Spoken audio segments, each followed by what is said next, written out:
cruising down the river, dancing till your feet got numb. Cool summer breezes blowing through your hair as you stood gazing down the river in anticipation of the thrill of the dizzying rides at the amusement park. Relaxing picnics in the shade as you watched the freighters going by. Ah, memories of Boblo Island.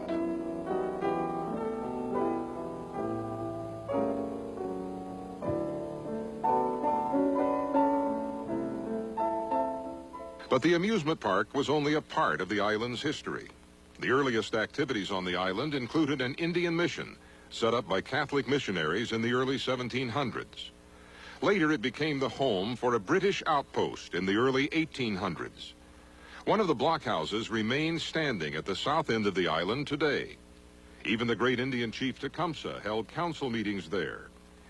Declared Canadian territory in 1815, the British government in 1839 built a lighthouse close to the blockhouse at the south end of the island. There were even some private owners who lived on the island. New York vaudeville actors McKee Rankin and his wife Kitty Blanchard brought their friends from the theater scene to relax on the island during the summer months. But the most important part of its history was during the years between 1834 and 1865, when it became a major link in the Underground Railroad. There's an oral history for Black heritage on Boblo Island. It's said that a woman by the name of Eliza came across the Detroit River through to Boblo Island carrying her baby, escaping from slavery. At that time, in the mid-1850s, the river would freeze over, and the ice was just breaking up. It was late winter, early spring. People were chasing her. She was so desperate to be free, she ran across the river from ice floe to ice floe, clutching her child in her arms, and made it to freedom here in Amherstburg. In order to gain your freedom, you'd take any risk. It was a risk worth taking.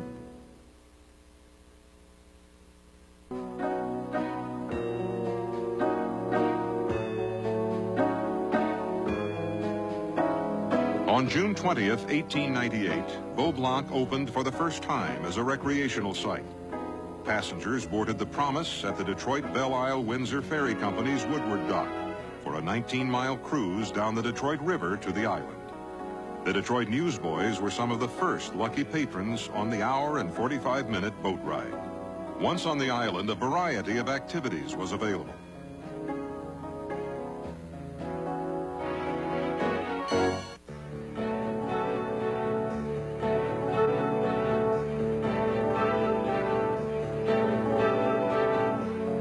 In addition to the Promise, the Pleasure and Sappho also were used on the runs to Beau Blanc. Whether one relaxed under a tree or took part in the activities, visitors to Beau Blanc Island left contented. Many of the patrons to the island were church groups, fraternal organizations, or employees attending private company picnics. Alcoholic beverages were not sold or allowed on the island, making this park perfect for these organizations. The ferry company tried to arrange as many comforts available at that time and thus built a structure in 1899 for the exclusive use of women and their small children. It included cribs, rocking chairs, and beds for mothers to rest on. No other excursion resort provided this type of facility. A short distance away, a children's cottage was built to entertain older siblings. The Café Beau Blanc was also added that year with seating for 295. And a picturesque view of the Canadian side of the river.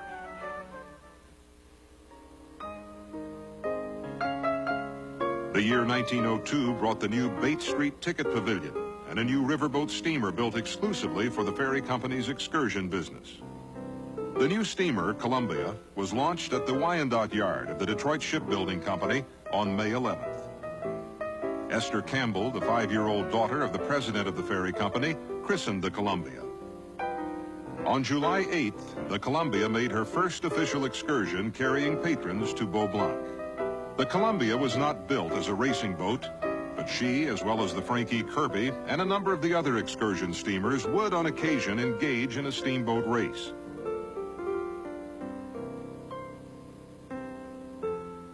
Every few years, a new attraction was added to the island.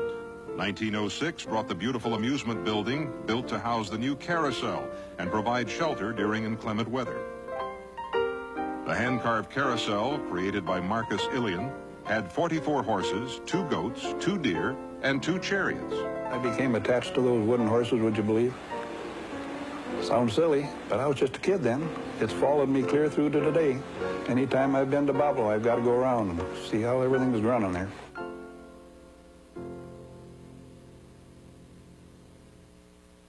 Patrons to the island continually mispronounce the island's name as Boys Blank. In 1909, the ferry company decided to begin using the phonetic spelling, Boblo, as the new name of the park.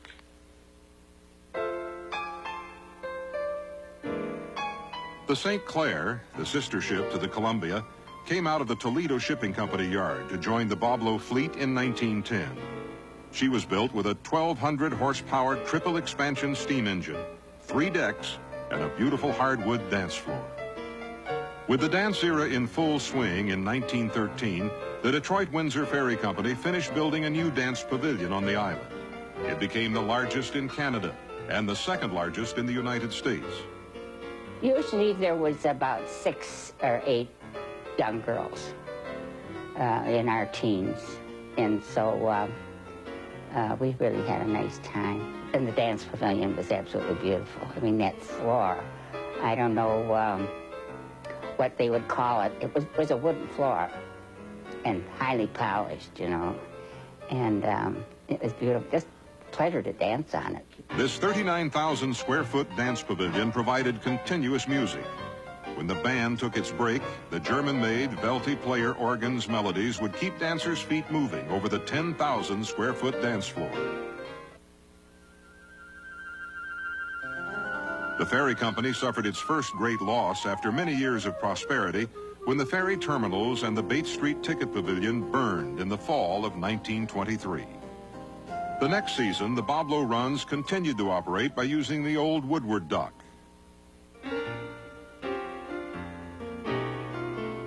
The U.S. became Prohibition territory on January 16, 1920, when the 18th Amendment to the Constitution went into effect.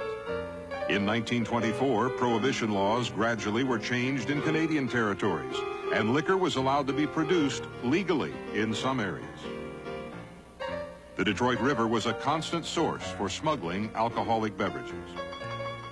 During the winter, daring smugglers rode their cars across the ice and Boblo Island to Amherstburg. The Boblo boats were used as barriers as smugglers rode close to the boats to avoid the bullets from federal officers. A beautiful new Woodward Pavilion was built in 1925 to accommodate Boblo excursionists. The Detroit-Windsor Ferry Company not only operated the Boblo Island excursion business, but provided year-round ferry service between Detroit and Windsor. It had a virtual monopoly on the ferry business, but all that was to change. On November 15, 1929, the Ambassador Bridge was completed 9 months ahead of schedule and opened for international travel. It was located only 2 miles down from the Detroit-Windsor Ferry Company terminals. 1 year later, another fatal blow struck the ferry company with the completion of the Detroit-Windsor Tunnel. The tunnel entrance was only a few feet from the ferry terminal and ran right under the ferry route. Boblo Island was a separate entity of the ferry company and was not affected by the new avenues of travel. But in 1933, due to the Great Depression, they issued a press release announcing that the island would be closed. It remained closed for the 33 and 34 seasons.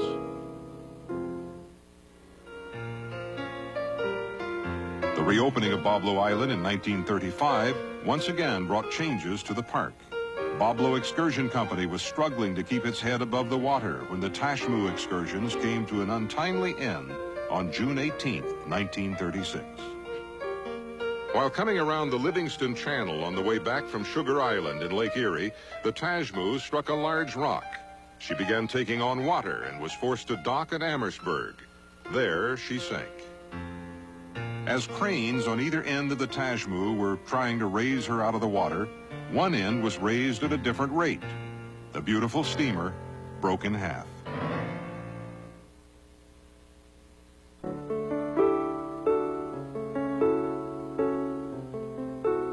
Over the years, the Columbia and the St. Clair received several changes to their overall looks. But in 1944, the most drastic change came when the engines were changed from coal to oil fuel to make them more cost-efficient. A tall, slender smokestack equipped with falsework was also added to give them the distinguished look they still have today. When we'd see that boat docked, I mean, it just seemed like it was a 10-story building. That was like taking a cruise ship. We'd get on the boat, and of course the carvings, wood carvings, were beautiful. The staircase, I remember big mirrors in there. Having the full run of the boat was fantastic. It was exciting to look over the railing at the freighters going by and having the crew wave to us. Fantastic that they could see us that far away. We felt very important when they did that. The Boblo Excursion Company decided to sell Boblo Island and all of its assets in 1949. There were many prospective buyers with ideas as to what could be done with Boblo. The mayor of Windsor wanted the county to buy the island and turn it into a national park. In the end, the Browning Steamship Company became the new owners of the island. Over the 30 years that the Browning family owned Boblo, many rides and attractions were added. In 1973, the first steel roller coaster in the United States was added to the island attractions. Many kids may have wondered what it would be like to have a season pass at an amusement park. The Browning children grew up knowing that type of existence. When we bought the Wild Mouse, my brother and I tested it the first day we got it to make sure that it was working properly. So we rode it 72 times that day. We got on it and just kept riding and riding. It was a very exciting and fun period for me. And as I said, the one that had the most amount of innocence. I would just be there for the entire day. It was like a kid in a candy store. I mean, to me, this was no big deal because I went all the time. And I had a pass that I could use to get on, you know, the rides and whatnot. And I just kind of hung out. My grandparents lived on the island in the summer. My grandfather was the manager, and my grandmother sold tickets in front of the jets at the front of the island. And so a lot of times we would stay. We'd spend the night. They lived in what was called the Women's Cottage that was on the back of the island by the marina. And so we would go hang out at Grandma and Grandpa's. One of the greatest attractions of Boblo Island wasn't a ride at all, but a person, Captain Boblo. From 1955 until 1973, 4'4" Joe Short was Captain Boblo. He entertained and greeted passengers at the Detroit docks until he became ill, which forced him to quit at the age of 90.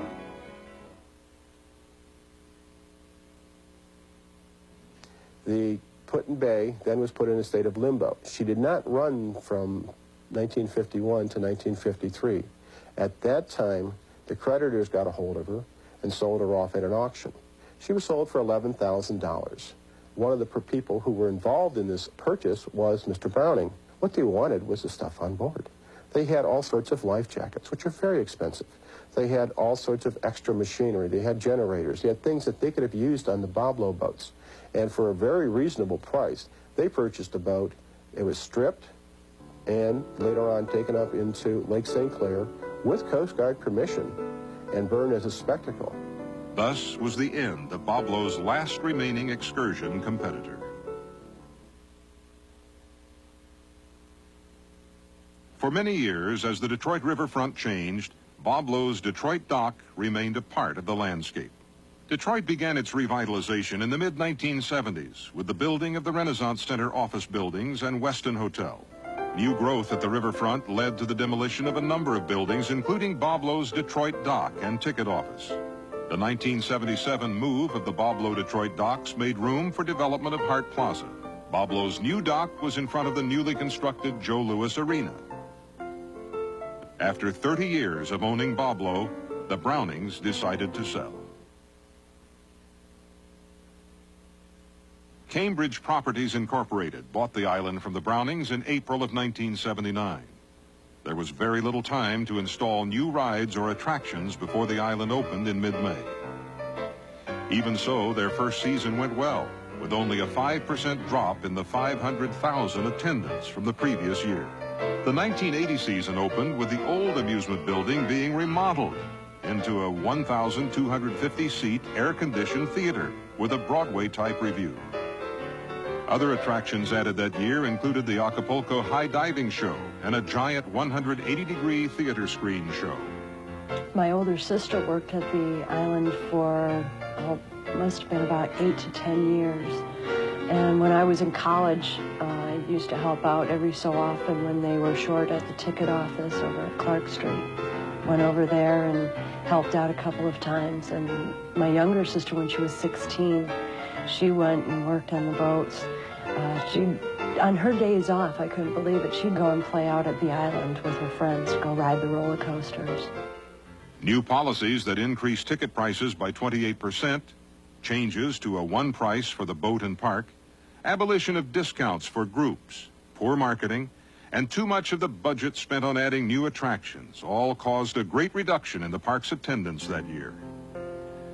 The 1980 Republican National Convention, which was held at Joe Louis Arena, also was a factor in the Boblo losses. Boblo's Detroit docks were located right behind the arena and were not permitted to sail during the convention for security reasons. This caused Cambridge Properties even greater financial trouble. On April 10th, 1981, the company filed for bankruptcy.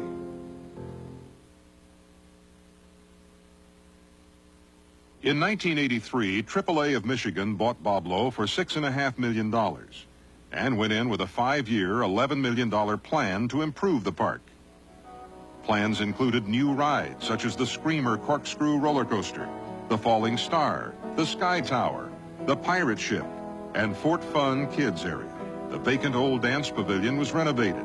The roof was fixed and the old hardwood dance floor ripped up to reveal the concrete flooring below. An international cafe was built in one half of the pavilion, and an enclosed roller coaster, the Nightmare, filled the other half. The Detroit dock once again was moved further downriver, this time down to Clark Street. This location provided larger parking facilities and shelter for those waiting to board the boats.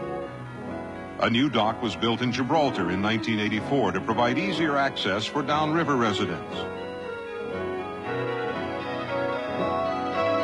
AAA put the island up for sale in 1988 after completing their 5-year plan for improving the historic island. Boblo sold for $21.6 million to International Broadcasting Corporation, which also owned the Harlem Globetrotters, Ice Capades, and 2 other small amusement parks in New York State. IBC completed the renovations on the marina and updates on the island attractions. The World's Greatest Illusions Magic Show was brought to the theater building, and a water skiing show also was added. IBC's marketing department also had great success with some of their promotions to bring people out to the island. Mud volleyball was one of the most popular events.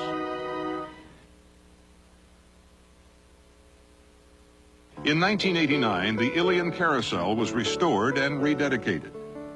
A few months later, it was auctioned off in pieces for a total of $825,000. Part of the money was used to purchase a new fiberglass carousel. IBC, the parent company of Boblo Island, filed for bankruptcy in 1991. In November of that year, the historic sister steamers Columbia and St. Clair were sold for $235,000 in accordance with the Chapter 11 reorganization guidelines. The sale of the steamers brought an end to a unique recreational experience. Since the boats were sold, 2 sets of owners defaulted on their loans for them. They remain docked at the Nicholson Dock in River Rouge, Michigan. Their conditions are declining, but many hope that at least one of the boats that were so much a part of Detroit's history will be rescued. In March of 1993, the island was auctioned off and brought yet another new owner to the island. Michael Mudenbaugh and Jeff Stock, backed by the Northern Capital Company of Seattle, Washington, became the new owners. Michael Mudenbaugh looked to change the island into a location where concerts and other outdoor activities could be held. In September of that year, Mike was critically injured in a car accident, which left him partially paralyzed. Northern Capital, the financial backer of the Boblo acquisition, took control of the island after the accident and decided to sell the rides off individually. We went to the boat ride, the frog game, and I had cotton candy, and I liked the best going on the boat ride. In August of 1994, the island property was sold to John Oram, a businessman from Malden Township in Ontario.